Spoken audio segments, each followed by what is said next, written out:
सालों पहले फारस देश में अली बाबा और कासिम नाम के दो भाई रहते थे।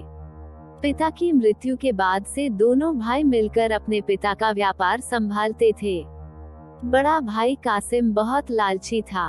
उसने धोखे से पूरा व्यापार हथिया कर अली बाबा को घर से निकाल दिया। इसके बाद अली बाबा किसी बस्ती में जाकर अपनी पत्नी के साथ झोपड़ी में गरीबी की जिंदगी व्यतीत करने लगा। वो रोजाना जंगल जाकर लकड़ियां काट कर लाता और बाजार में उन्हें बेचकर जैसे कैसे घर का गुजारा चलाता था।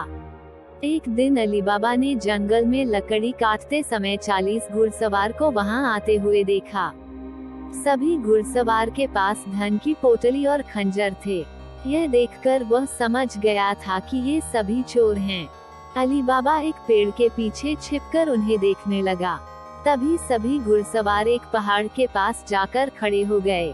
तभी चोरों के सरदार ने पहाड़ी के सामने खड़े होकर बोला, खुल जा सिम सिम। इसके बाद पहाड़ में से एक गुफा का दरवाजा खुला। सारे घुड़सवार उस गुफा के अंदर चले गए। अंदर जाकर उन्होंने बोला, बंद हो जा सिम सिम, और गुफा का द्वार बंद हो गया। यह देख अली बाबा दंग रह गया। कुछ देर बाद वो दरवाजा फिर से खुला और उसमें से वो सभी घुड़सवार निकले और वहां से रवाना हो गए। अली बाबा यह जानने को बेताब हो गया कि आखिर इस गुफा में क्या है और वो सब यहाँ क्या कर रहे थे। इसके बाद उसने गुफा में जाने का फैसला किया। वो उस पहाड़ के सामने गया और बार बार चोरों के सरदार के शब्द बोलने लगा, खुल जा सिम सिम, खुल जा सिम सिम। गुफा का दरवाजा खुल गया। अली बाबा गुफा के अंदर गया और उसने देखा कि वहाँ सोने की गिन्नियाँ, अशफियाँ, गहने आदि रखे थे। चारों तरफ खजाना ही खजाना था। यह सब देखकर उसकी खुशी का ठिकाना नहीं था। उसे मालूम हो गया था कि वो चोर सारा चोरी का सामान यहाँ आकर छुपाते हैं।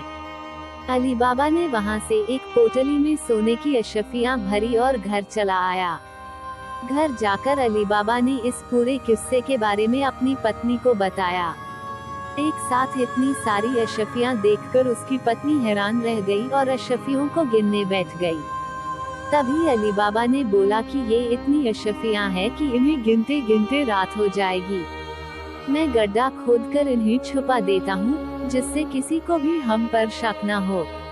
अली बाबा की पत्नी बोली, मैं इनकी गिनती नहीं कर सकती हूँ, लेकिन अंदाजे के लिए इन्हें तोल तो सकती हूँ। अली बाबी की पत्नी भागती हुई कासिम के घर गई और उसकी पत्नी से गेहूं को तोलने के लिए तराजू मांगने लगी।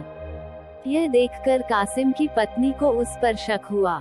उसने सोचा कि इन गरीब लोगों के पास अचानक उनके पास इतना अनाज कैसे आया।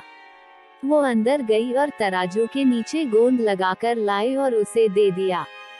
रात को अली बाबा की बीवी ने सारी अशफियों को तोला और तड़के सुबह उनका तराजू लौटा आई। कासिम की पत्नी ने तराजू को उल्टा करके देखा तो उस पर सोने की एक अशर्फी चिपकी हुई थी। उसने यह बात अपने पति को बताई। कासिम और उसकी पत्नी यह जानकर जला भुन गए। दोनों को रात भर नींद नहीं आई। सुबह होते ही कासिम अली बाबा के घर गया और उससे धन का स्रोत पूछने लगा। यह सुनकर अली बाबा ने कहा, आपको कोई गलतफहमी हुई है, मैं तो एक मामूली लकड़हारा हूँ। कासिम ने बोला कि तुम्हारी बीवी कल हमारे घर से अशफियों को तोलने के लिए तराजू लेकर गई थी। ये देखो, ये अशर्फी तराजू पर चिपकी मिली है। सब सच बताओ, नहीं तो मैं सबको बता दूंगा कि तुमने चोरी की है। यह सुनकर अली बाबा ने सच सच सारी कहानी बता दी। कासिम के मन में लालच आ गया। उसने खजाना हथियाने का प्लान बनाया और अगले दिन गुफा पहुंच गया। वो अपने साथ एक गधा भी लेकर गया ताकि वो उस पर खजाना लाद कर ला सके। गुफा के सामने पहुंचकर उसने अली बाबा ने जैसे बताया था वैसे ही किया। उसके खुल जा सिम सिम बोलते ही गुफा का दरवाजा खुल गया। अंदर पहुंचकर चारों तरफ खजाना देखकर वह भौचक्का रह गया। उसने बोरियों में सोने की सिक्के भरे और बाहर निकलते समय क्या बोलना है वही भूल गया। गुफा से बाहर निकलने के कासिम ने तमाम प्रयास किए, लेकिन कोई रास्ता ना निकला। वो गुफा के अंदर कैद हो जाता है। कुछ देर बाद जब चोरों का गिरोह वहां पहुंचा, तो उन्होंने देखा कि बाहर एक गधा बंधा है। वे समझ जाते हैं कि यहाँ कोई आया है। चोर अंदर जाते हैं और कासिम को ढूंढकर मार देते हैं। इधर जब कासिम घर नहीं पहुंचता तो उसकी पत्नी परेशान हो जाती है और अली बाबा के घर जाकर बड़े भाई को ढूंढ कर लाने के लिए बोलती है। अली बाबा ढूंढता हुआ गुफा के पास पहुंचा, तो वहां उसने भाई के गधे को घास चरते हुए देखा। वो समझ जाता है कि कासिम अंदर गया था और चोरों ने उसे पकड़ लिया है। अली बाबा जब गुफा के अंदर गया तो उसे कासिम की लाश मिली। अली बाबा लाश को घर लाता है और बिना किसी को बताए प्राकृतिक मौत घोषित करके उसका अंतिम संस्कार कर देता है। कासिम की पत्नी के कहने पर अली बाबा और उसकी पत्नी कासिम का व्यापार संभालने लगते हैं और उसके साथ रहने लगते हैं। वहीं जब चोर गुफा में आते हैं और कासिम की लाश नहीं देखते तो समझ जाते हैं कि खजाने का राज किसी और को भी पता है। वह गांव में जाकर पता लगाते हैं कि कुछ दिनों में किसके घर में मौत हुई है। चोरों को अली बाबा का घर मिल जाता है। चोर ने उसके घर के बाहर क्रॉस का निशान लगा दिया, जिससे रात के समय उन्हें उसका घर समझने में आसानी हो। वहीं अली बाबा ने जब अपने घर के बाहर क्रॉस का निशान देखा, तो वह समझ गया कि चोरों ने घर का पता लगा लिया है। उसने वैसा ही निशान सबके घर के बाहर लगा दिया। रात में जब चोर आए, तो सबके घर पर वैसा निशान बना देखकर दुविधा में पड़ गए और वापस चले गए। चोरों का सरदार चुप चुप बैठने वालों में से नहीं था। उसने उस मोहल्ले में अपने आदमी को भेजकर यह पता लगवाया कि हाल फिलहाल में कौन शख्स वहां अमीर हुआ है। इससे उसे अली बाबा के बारे में पता चला।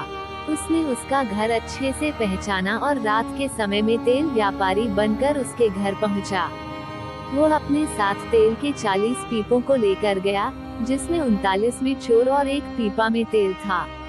उसने सोचा कि रात में जब सब सो जाएंगे, तो वो सब मिलकर अली बाबा को मार देंगे।